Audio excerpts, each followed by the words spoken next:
nagging feeling in my stomach that this was it, that Alex was the one. There was no way I wanted a repeat performance of last time. I'd spent 10 years with my ex, and not once, not for a moment, had I felt so scared to lose him as I did when I lay wide awake at night, watching Alex sleep. For the last 2 months, he had been the most attentive, thoughtful, heartbreakingly wonderful boyfriend I could ever have imagined. He bought me little gifts, like the beautiful sunflower, my favourite flower, he'd brought to pin to my olive green Cynthia Rowley shift for the wedding. He surprised me with indoor picnics when I was on deadline, ran out to pick up breakfast before I woke up, and even trekked all the way over from Brooklyn to Manhattan with the handbag and keys I'd left at his apartment, as well as a huge hangover-friendly pizza when Jenny and I had both managed to lock ourselves out of our place at 3 a.m. We never did find out where Jenny had left the keys.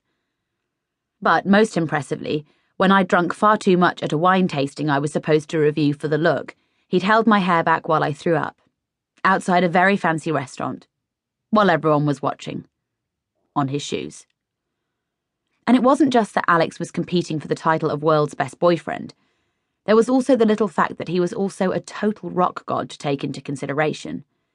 His band had released their 3rd album while we were on our break, and despite a little commercial and a lot of critical success, he was still being a complete angel.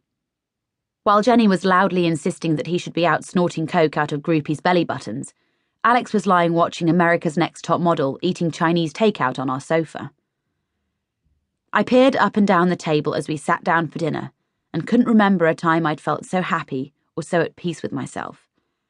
So what if these weren't the people I'd grown up with, or the people that had taught me to ride a bike? They were the people that had taught me to ride the subway and to stand on my own 2 feet, or at least how to get back on them after I fell on my ass drunk. Hey, how much does she make you want to puke? Jenny nudged me. How come she's been married like 7 times and I can't even get laid? I was just having a lovely quiet moment, thinking how lucky I am to have found such amazing friends. I tapped Jenny's hand, and then you go and ruin it. Aw, you love me. Jenny leaned her head on my shoulder and chucked me under the chin. And you know I love you too. But seriously, I'm going to cry. If you and Brooklyn over there think you're getting married before me, you're so wrong. Jenny! I looked over at Alex, but he was giving one of Thomas's investment banker friends his very best listening face. Shut it! We've been together for about 2 minutes. You'll jinx it. Not possible, honey. Jenny swept her hand over the candle in front of her. How many nights have you spent apart since you got back together? 3? 4 tops? He is totally into you. And I know you've got the wedding march on replay in your head. I will bet you anything that you have a ring on your finger inside the year. You want me to direct him to some of the more tasteful options? I know he's all, creative, but you have to get something you can wear for the rest of your life. I combed down my long, light brown fringe nervously. Seriously, stop it. We're taking things slowly, and you know it.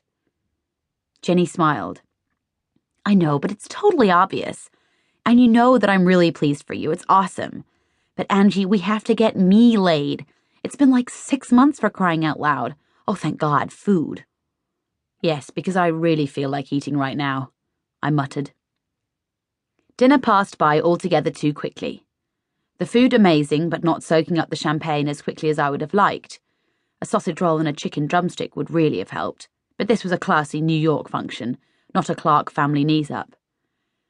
As dinner turned into speeches, and speeches turned into drinks, I excused myself from a fascinating research analyst who almost passed out when I told him I didn't have a pension, and went to look for people I actually wanted to talk to. Erin and Vanessa were busy fulfilling bride and bridesmaid duties at the door. Jenny was giving several of Thomas's friends her best nodding and smiling, while Alex was presumably hiding from the same people in the bathroom. He could dress up in a suit and comb down his messy black hair, but he couldn't hide the look in his eyes when Thomas and his friends started discussing stocks and shares. Without anyone to protect me from the same death by conversation, I vanished up to the balcony to hide. You planning on spying on people too? Alex asked as I rounded the top of the stairs. He was leaning over the banister, nursing a champagne flute, his tie and collar loosened. So this is where you've been hiding. I took a sip from his glass. Well, one more couldn't hurt. I thought maybe you'd left with your new boyfriend from dinner. Yeah, I think we've hit it off. You know, I've always been fascinated by